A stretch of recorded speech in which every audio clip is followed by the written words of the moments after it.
Hello दोस्तों, नमस्कार। स्वागत है आप सभी का एजुकेशन मंत्रा में। दोस्तों, एडेड जूनियर शिक्षक भर्ती का संपूर्ण विश्लेषण इस वीडियो सेशन में आपको देखने के लिए मिलेगा।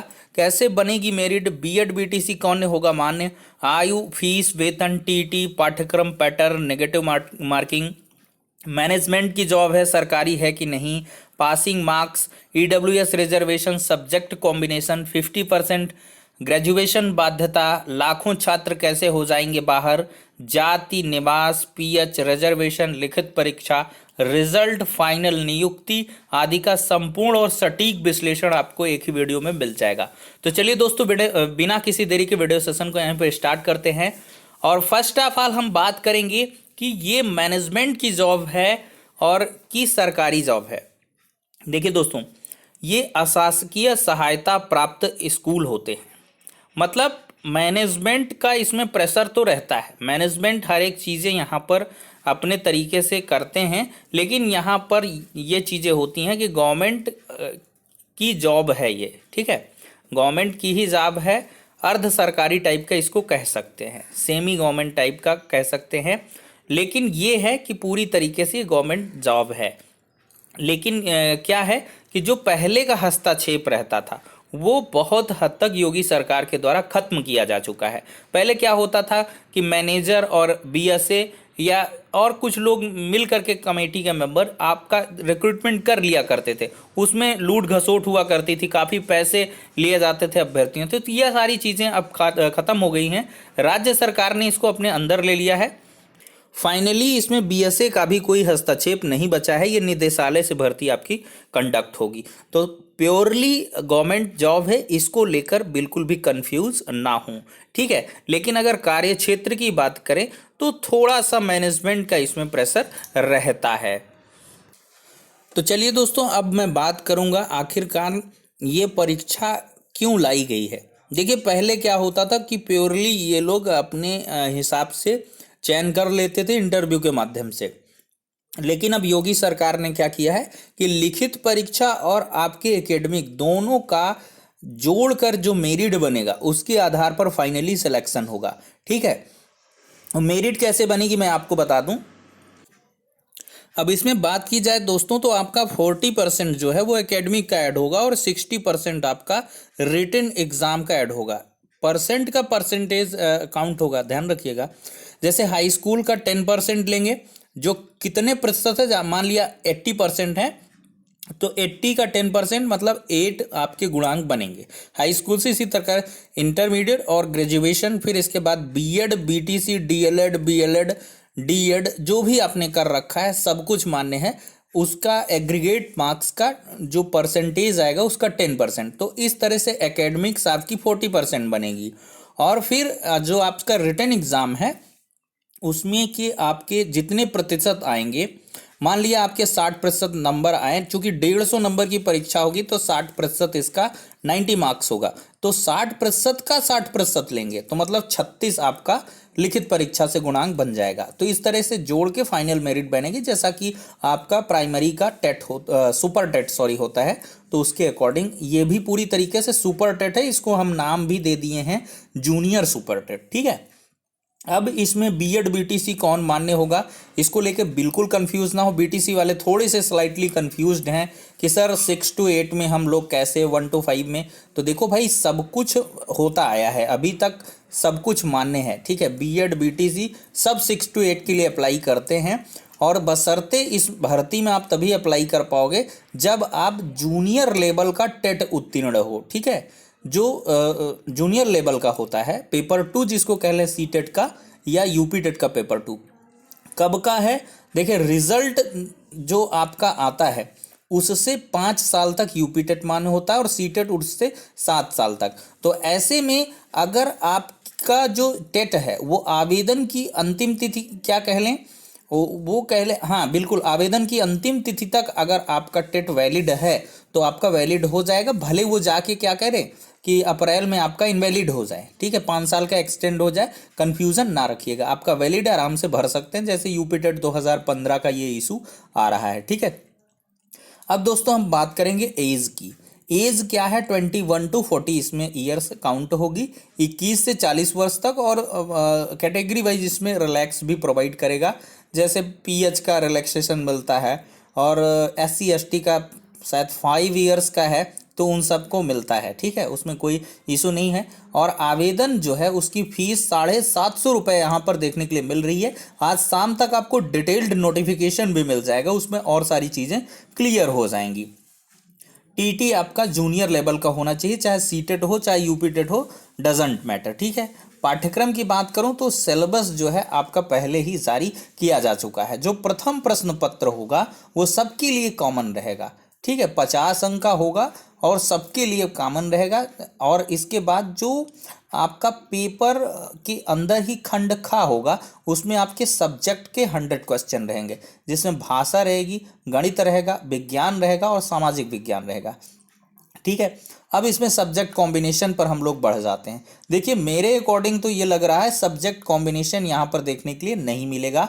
आपका ग्रेजुएशन का जो लास्ट ईयर का सब्जेक्ट रहा है उसके अकॉर्डिंग आप लोग चूज कर लेंगे। वैसे भी अगर मैथ साइंस का आपने सुपर टेट दे रखा है, सॉरी मैं कहूँ जूनियर टेट, तो आप मैथ साइंस में ही कोई एक सब्जेक्ट को आप यहाँ पर ले सकते हैं, चाहे मैथ्स लें चाहे साइंस लें। और इसके बाद अगर आपने SST से उत्तीर्ण कर रखा है तो फिर सोशल स्टडी आप लोग लेंगे। लैंग्वेज का यानी कि TT तो इधर होता नहीं आया है, तो लैंग्वेज में आप लोग तो सब्जेक्ट कॉम्बिनेशन के लिए आप लोग दोस्तों ज़्यादा परेशान नहीं होंगे। देर शाम तक आपको चीज़ें क्लियर भी हो जाएंगी। सब्जेक्ट कॉम्बिनेशन के लिए पैनिक नहीं होना है।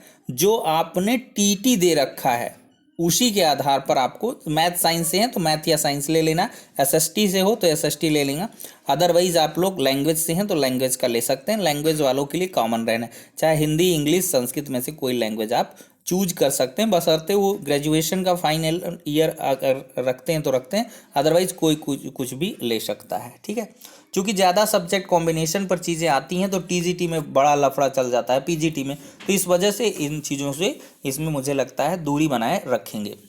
शासनादेश में अभी तक जो भी एनालिसिस है उसके अकॉर्डिंग ऐसा कोई भी फाउंडेशन देखने के लिए नहीं मिल रहा है।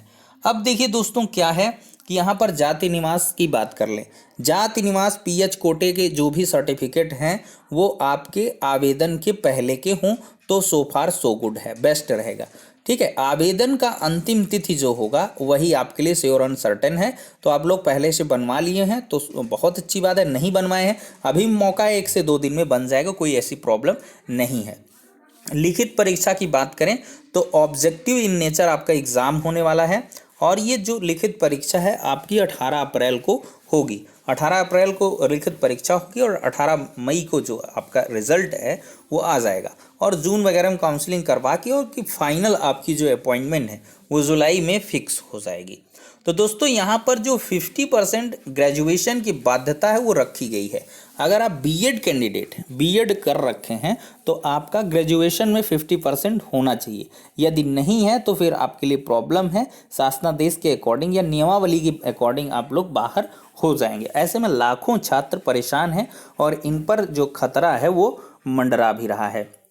EWS रिजर्वेशन इसमें वैलिडेट करेगा, 10% का EWS रिजर्वेशन मिलेगा। पासिंग मार्क्स की बात करें तो 45% का लफड़ा ख़त्म है। यहाँ पर 60 और 65%, क्योंकि 69,000 में बहुत बड़ा बवाल हो गया था, तो 60% जो रिजर्व कैटेगरी कैंडिडेट हैं उनके लिए और 65% उनके लिए जो अनरिजर्व्ड हैं। ठीक है, किसी प्रकार का अगर आप कोटे में आते हैं तो आपको 60% अंक लाने होंगे। अगर आप EWS में हैं तब भी आपको यहाँ पर जो है 60% मेरे हिसाब से होना चाहिए। लेकिन यहाँ पर EWS को लेकर थोड़ी सी ये स्थितियाँ रहती हैं। UR का रहता है तो 65% क्वालिफाइंग मार्क्स रहते हैं, और फिर इसके बाद आपका वहाँ पर जाके फाइनली 10% का रिजर्वेशन मिलता है। हाँ, ये EWS में रिजर्वेशन जो मतलब क्वालिफाइंग मार्क्स में है, इसमें आपको UR की तरीके ट्रीट किया जाएगा। हालांकि इसको CTET UPTET में मांग की जा रही है, लेकिन अभी तक इसके संबंध में कोई गजट वगैरह पास आउट नहीं हुआ है। नेगेटिव मार्किंग इसमें नहीं रखी गई है और कोई भी नेगेटिव मार्किंग नहीं है। पैटर्न की बात करें, ऑब्जेक्टिव होगा, OMR बेस्ड एग्ज़ाम आपका यहाँ पर होने वाला है। वेतन की बात करें दोस्तों तो लगभग आपकी वेतन जो है वो 54,000 के करीब बनने वाली है। और इसके बाद अगर हम बात कर लें जुलाई तक में अगर डीए बहाल हो जाता है तो 58,000 समथिंग इसमें सैलरी आपकी 58-59,000 के करीब बन जाएगी।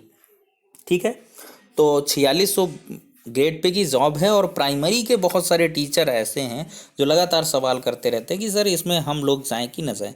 देखिए, अगर आपको अपने जनपद में और अच्छे कॉलेज में मिल जाता है एडेड जूनियर हाई स्कूल में तो आप इसको करें, बहुत ही प्रेफरेबल रहेगा आपके लिए। अगर ऐसा नहीं होता है, अन्यत्र ज़िले में आपकी जॉब लगती है तो आपके लिए बेनिफिशियरी नहीं है, तब आप इसको छोड़ दें।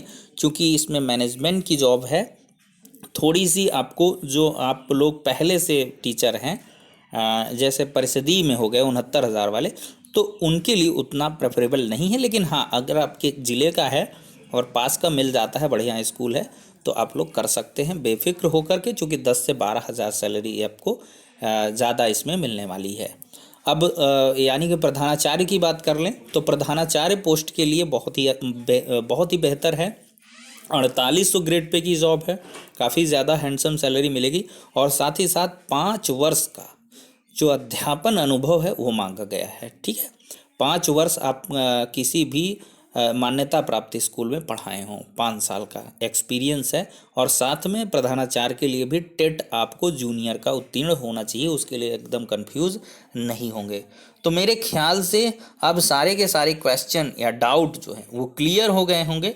अगर अब भी कुछ बचता है, हालांकि जो बचेगा वो सब्जेक्ट कॉम्बिनेशन वाला बचेगा, तो उसके लिए बिल्कुल परेशान ना हो, मैंने बहुत बार क्लैरिफाई कर दिया है। तो ठीक है, नेक्स्ट वीडियो में मिलते हैं। जैसे ही आपका डिटेल्ड नोटिफिकेशन आ जाएगा उसके साथ भी आएंगे और बहुत सारी बिंदुओं पर जो चर्चा है वो करेंगे। तो ठीक है दोस्तों, वीडियो को लाइक ज़रूर कर दीजिएगा और एक शेयर भी कर दीजिएगा, जिससे कि ये बहुत सारे स्टूडेंट्स तक पहुँच सके और जो भी उनके डाउट्स हैं, कन्फ्यूज़न है, वो स्मूथली क्लियर हो सके। तो ठीक है, नेक्स्ट वीडियो में मिलते हैं।